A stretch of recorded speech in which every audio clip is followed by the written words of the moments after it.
اعوذ باللہ من الشیطان الرجیم، بسم اللہ الرحمن الرحیم۔ جب نبی کریم صلی اللہ علیہ وسلم کے مرض میں شدت ہو گئی تو آپ صلی اللہ علیہ وسلم نے فرمایا کہ میرے پاس سامان کتابت لاؤ تاکہ تمہارے لیے ایک تحریر لکھ دوں تاکہ بعد میں تم گمراہ نہ ہو سکو۔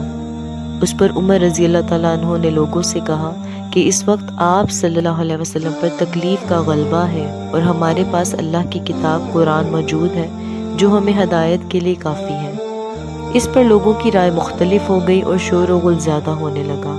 آپ صلی اللہ علیہ وسلم نے فرمایا، میرے پاس سے اٹھ کھڑے ہو، میرے پاس جھگڑنا ٹھیک نہیں۔ اس پر ابن عباس رضی اللہ تعالیٰ عنہ یہ کہتے ہوئے نکل آئے کہ بے شک مصیبت بڑی سخت مصیبت ہے، وہ چیز جو ہمارے اور رسول اللہ صلی اللہ علیہ وسلم کے اور آپ کی تحریر کے درمیان حائل ہو گئی۔ صحیح بخاری حدیث نمبر 114۔